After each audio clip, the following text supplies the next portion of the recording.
جائے گا, دین پوچھا جائے گا, سب تو بتا دیا. یہ بھی بتایا کہ قبر میں جو سوال ہوگا امام کا سوال ہوگا, قبر میں جو سوال ہوگا نبوت کا سوال ہوگا, قبر میں جو سوال ہوگا عقیدے کا سوال ہوگا. قبر میں سوال عقیدے کا سوال ہوگا. اچھا پیپر بھی آؤٹ ہے, بتا بھی دیا, جانتا ہے, پوری زندگی پہ کہتا ہے کہ امام 12 معصوم 14, اب قبر میں لٹا دیا, ابھی بھی اطمینان میں نہیں ہے. آپ نے کہا مولوی صاحب اس کے شان ہلا ہلا کر بتاؤ, اس سے کہو کہ تیرا امام علی ہے. ہائے ہائے سنیے گا, مولوی کہتے ہیں نا اگر کوئی کسی سمجھ اگر مردے نے ایک مرتبہ کیا کہہ دیا سنا سمجھا تو مولوی صاحب موجود ہوں گے سنانے کے لیے.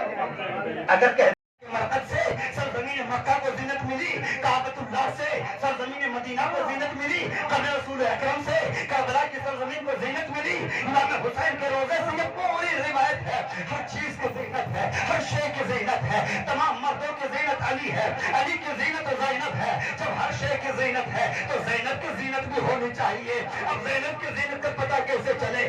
آئیے اور دیکھیے گا 4 شعبان کو, جب 4 دیکھیے گا آپ 5 شعبان کو دیکھیے گا جب حسین کے رحلِ امامت میں علی اکبر آئیں گے, جناب زینب جھولے میں لٹا کر علی اکبر کو لوری سنائیں گی اور جملہ کہیں گی یا زینبا یا زندگی میں 2 علی آئے, ایک علی کی میں زینت ہوں, ایک علی میری زینت ہے. اے علی اکبر سمجھ میں نہیں آتا تجھے بابا کہوں یا نانا کہوں؟ علی اکبر سمجھ میں نہیں آتا تم شکل صورت میں میرے نانا جیسے ہو, نام میں میرے بابا علی جیسے ہو. علی اکبر نہیں سمجھ پا رہی ہوں تجھے نانا کہوں یا اپنا بابا کہوں؟ کا اشارہ کیا, محلا رک جا جاہل جہالت کی بات نہ کر. چلتے ہوئے قلم رکے, ٹھہرے, کیسے قیدی ہیں؟ آواز میں تو کوئی قید کی, آواز میں تو بڑی لہجہ بڑی کڑک ہے. یہ جناب زینب کے بارے میں ملتا ہے کہ منطقہ علی بن ابی طالب, جناب زینب کی گفتگو علی ابن ابی طالب کا لہجہ ہوا کرتی تھی. اب قلم رکے, ابھی تو خارجی لکھنے والے تھے, ارے کیسی بھی اور تاریخ نے یہاں لکھا یا تاریخ نے ڈسکس کی ہے, جو کہا نا رک جا, اور مورخ نے اس رک جا کو بھی لکھا, اس سناٹے کو بھی لکھا. مورخ نے لکھا کہ اونٹوں کے گلے میں بجنے والی گھنٹیوں نے اپنی آواز کھو دی. ان کی پوتی نے سورہ آل عمران سے خطبے کا آغاز کیا, کہا بسم اللہ الرحمن الرحیم. لوگوں نے دیکھا ہم تو انہیں قیدی سمجھ رہے تھے, مگر لہجے کی کڑک بتا رہی ہے, لہجے کی دھمک بتا رہی ہے, حیدری لہجہ بتا رہا ہے. جو شرابی ہے یہ قیدی ہے, ہائے ہائے جو قیدی ہے یہ بادشاہ ہے. نانا میں نے خواب دیکھا, میں ایک بھیانک بیابان میں ہوں, ایک بہت مضبوط درخت ہے جس کے سائے تلے میں آرام کر رہی تھی. نانا میں نے دیکھا ایک سرخ آندھیوں کا طوفان چلا. نانا وہ طوفان مجھے ادھر ادھر پھینکنے لگا.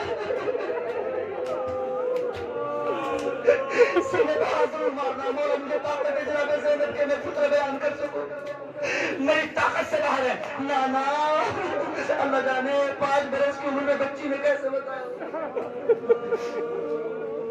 نانا میں نے دیکھا کہ وہ طوفان مجھے کبھی ادھر پھینکتا ہے کبھی ادھر پھینکتا ہے. نانا جب مجھ سے کچھ نہ بنا, نانا میں درخت کے تنے سے لپٹ گئی. نانا کچھ دیر گزری تھی کہ درخت اپنے تنے کے ساتھ ایک مرتبہ زمین سے جدا ہو گیا.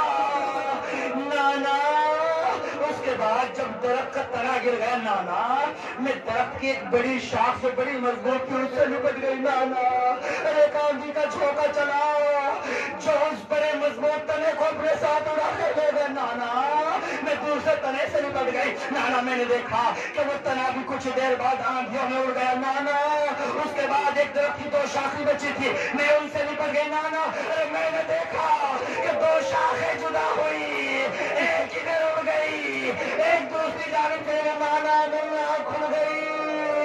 سید المرسلین کی آنکھیں ایک مرتبہ اشکبار ہوئی, روتے روتے کہا میری بچی زینب, جو مضبوط درخت تھا جدا ہو جائے گا. اس کے بعد جس مضبوط تنے سے آپ لپٹی تھی وہ آپ کی ماں فاطمہ ہے جو قریب تمہیں چھوڑ کر چلی جائیں گی. اے زینب اس کے بعد جس تنے کا تم نے سہارا لیا وہ تمہارے بابا علی مرتضیٰ ہے, وہ بھی چلے جائیں گے. اے زینب جو دو شاخیں تھے وہ تمہارے بول